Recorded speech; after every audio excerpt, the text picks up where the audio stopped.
guys. Like, hello, everybody. My name is Small Sarah Big Soul, or just Sarah, and I am here with the Life Theories crew for another episode of the Life Theories Chat, getting in touch with you guys about all things spiritual and chatting with you about the ways of the universe and our journey on this planet and some of the things that have intrigued us. We've got Diana from Trailblazers of the Universe joining us, and Jay from Journey of a Whitefeather, and we are here having a chat with all y'all about intuition and using our intuition, getting in touch with our intuition, and how to use our intuition to know when it's time to step away or change something in our lives. And Jay was also wanting to incorporate that a little bit in things he's noticing about shifts in people around him and the people he has to deal with on a regular basis. And I know that's probably something we're all going through a lot of lately. So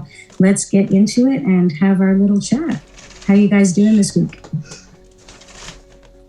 Oh, vampire. Yeah, man. Like, it's too much light, or it's like, I like being in the dark more, but I noticed I adjust the lighting in some of the videos so we look a little bit, because I know it's, okay, anyway, it's all good.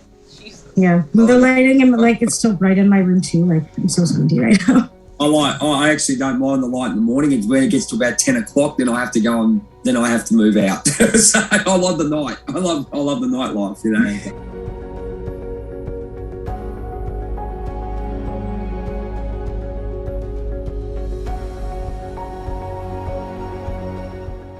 Yeah. So just to start off with it, it's been a bit of a week with regards to revelations, I guess. I think the revelations of, I think Victor was saying on one of his videos, there's going to be a lot of revelations about where you're going in life and a lot of lessons that we've been learning. I mean, that's a common one, but revelation for me was just looking at where I actually want to go in life. And I think was on the Wednesday or Thursday, I've just gone, look, it's not working. It's not working, but there's more opportunity to stay, instead of being stuck in the rat race, back yourself in and build yourself up to a point, because everything's falling into place for me. It's really weird. Things are happening very consequently, I guess, in ways, a lot of opportunities and stuff, but also a lot of messages to say that this is where you should be. It's what you should be doing. And then a lot of these little previews have come up and said, here's a preview of the feeling you could have every single day.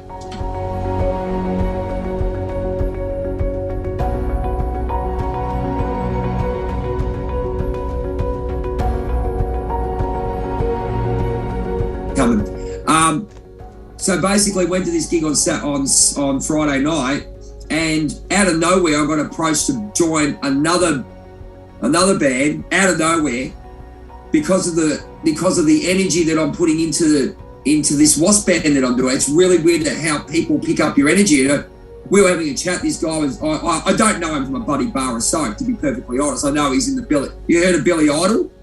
Yeah, you know Billy Idol. Yeah, so I've seen him 4 times. Love Billy Idol.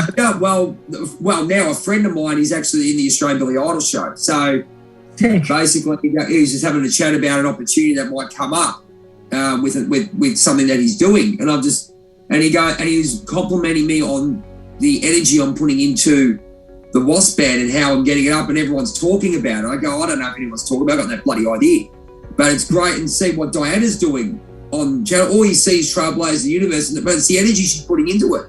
The stuff you're doing, Sarah, and you're sending out, the energy we're putting into stuff, we're creating our own, we're really creating. But I think the other thing is we really see through people's fucking bullshit. Yeah. And people just go, their vibration is like, you're at that vibration that's on. Can't touch this, right?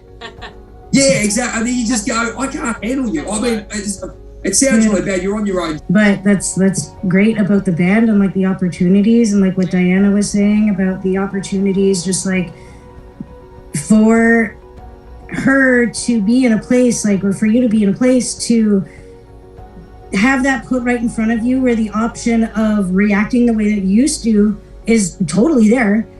But instead you're just looking at the situation like, why would I react to that? And like realize, and like just kind of falling into the realization of like, I've moved beyond that old part of me now, and I don't need that anymore. And I don't need to put my energy into these things. And like, I feel like with this retrograde for you, especially Diana, based on what you said, it's like everything that gets brought up during a retrograde, generally speaking, it's being brought up, and like you have problems with technology, you have problems with communication, because those are things you need to work on.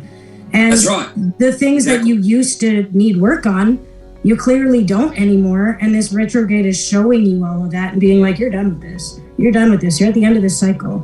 And that's huge. That's absolutely amazing. And then with you during this retrograde, Jay, you're getting all these opportunities, being like, you're the guy that everyone's looking at, because you're putting the energy in. You've got that frequency, that high vibe frequency that draws high vibe frequency back, right?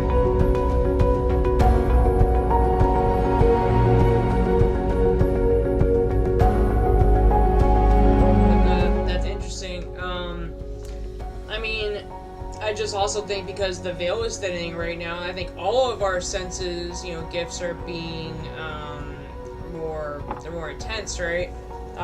Even me, like downloads I get and stuff, I got them before, but now I get them. And before I was a little bit confused on, like, sometimes I said I'm not sure if it's like my monkey mind, right, or the intuition, but it's more of like the calm. It's not the sense of urgency. It's not all that like it's more of like a nudge, but it's not like I'm learning to trust them more, and I kind of just, like I said, I don't really listen to I hate to say it, but I don't listen to my brain anymore. My brain has been programmed so much, and I don't always listen to that crazy voice, because I realize all that shit is from like parents, from school, from from our whole life, from the media. Like, I'm like, that shit's not even mine. Because sometimes I hear that, I'm like, is that down? I was like, no, that's not down. That's my programming. Now I'm able to differentiate. Before I was really confused, right? I'm like, but it's the energy behind it. I can tell. I know it's a difference now.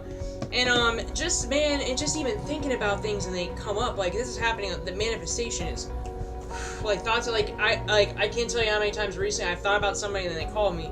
Before I had that a little bit, but now it's like even more. Or like a thought I think someone's saying like something like that I was already thinking. It's like it's getting weird. It's almost like what? Yeah. I mean, that has happened, but everybody happens, right? But this has been like a lot more. Like, I'm scared to think certain things because I don't want certain things to manifest. I'm not saying I'm trying to control my thoughts, but I'm not trying to put too much energy on something I don't want at this particular moment, because the shit's thin, the veil's thin. Like, it's everything's happening like it's weird, man. It's becoming, I mean, it's really not so weird, not even a coincidence. It's just shit's manifesting, and as you raise in frequency in the dimension, right, the 5D shit is like it's things are happening faster, so get your shit in alignment with what you want. But on a good note, because it's going faster, if you just can align your energy state and your thoughts, your beliefs and everything towards what you want, you can manifest what you want pretty quick. So I'm trying to flip this the other way. Instead of being worried about manifesting what I don't want, I'm like,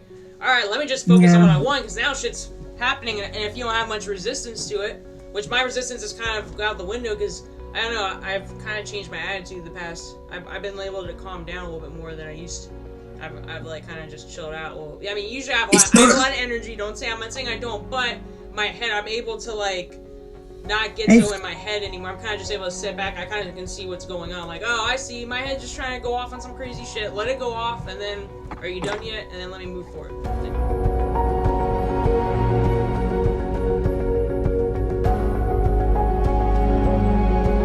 You still have to navigate what's put in front of you, right? Like, you can't just decide this is what I'm doing and fuck everybody else. Like, you sort of still have to navigate real life, right? You can't just drop everything and do what you want to do. Like, there's responsibilities involved, and people relying on you and stuff like that, right? So it's hard to just get up and do everything your gut says without there being some sort of resistance there, right? Whether it be outside resistance, but it's just navigating that and doing what's best in your heart and following your intuition, knowing what's right, navigating through navigating through everything so that you can actually step into your highest self. And I think what you were saying is like stepping into your like highest version of yourself, and like letting go of like the lower frequency versions of you.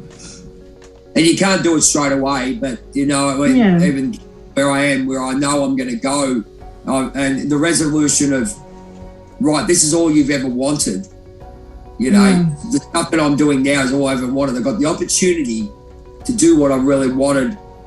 And obviously everyone's saying, and you said it, why aren't you running your own show? Yeah, I'm going to run my own show. I just obviously had to step back, get a job, get the house sorted and everything. Now that's sorted, now you're in a position where you can actually go, right.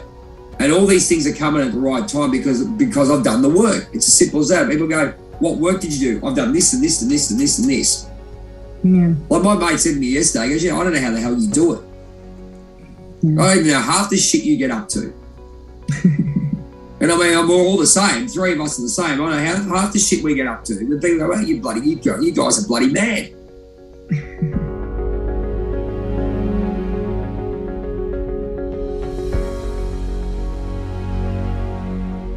Off topic, but he had a question. Sarah, you might know the answer about. I was laughing when he asked me that. But he says, if we're gonna laugh. Okay, if it's cool, man. Whatever. Okay, I'm easy. A guy and a girl, twin flame. I don't know if that's Cortez, this girl, whatever. And they have kids. What does that make the kid? Is that like part of the twin flame? I don't know. It's some weird shit. But he asked that question. No, and like, the baby has its own soul. So. Okay. Whatever soul, because the energy of your soul, right? Like when you die, your soul lives on, and that's what we connect to as mediums. When we say we're connecting to spirit, is somebody's soul, somebody's spirit, their essence. Now, when it comes to twin flames, my understanding of the split is because energy never technically dies, it just continually lives on, and it can expand and grow larger. Now, some energies, some souls have such expansive energy that it is too much to fit into one body. And it can also be that soul that was living picked up too much energetic karma to be able to carry the load on their own. So they split in order to work through the karma that needs to be worked on, with basically two perspectives on it. So if there's a karma, say around like a lot of relationship karma, there's like infidelity karma. Say the soul has a lot of karma around infidelity and needing to work through that karmically, the two will split off, and they might be very drawn to each other, but they might be in a situation where there's infidelity happening. Either the two twins meet and the one is with somebody else, or the two twins meet and somebody else that is karmically attached to one of the other, like one of the people, will get brought in to help them deal with that infidelity karma. So it might be the two twins don't know each other. One of them is off getting married to somebody else that's not their twin. Then they meet their twin, and there can be, lots of sparks between the two. And, that's the karma that they have to work on. It's like, we are not together, but there's clearly an energy here, and stuff happens, infidelity happens, and, cheating happens. And because the twins want to be together, and it's not necessarily something that they would normally do, or they're even morally drawn to doing, but the energy of the souls wanting to get back together will do that and create now you have to look at the infidelity you just created, and you have to deal with this karma. So it's a really interesting situation that can be put together. Now, sometimes twins don't have a lot of karma to deal with. They were just a very big energy soul that have split, and there isn't a karmic load. And when they get together, their reunion and union is beautiful and fantastic and the most explosive love the world has ever seen. But other twins split because their karma was so heavy, and they have to work through that in order to reach union. So whether that means they're together and somebody else steps in between them to deal with the karma of infidelity, or they weren't together and they meet and the one person was with somebody else, and now there's, a chance for them to go through that infidelity karma.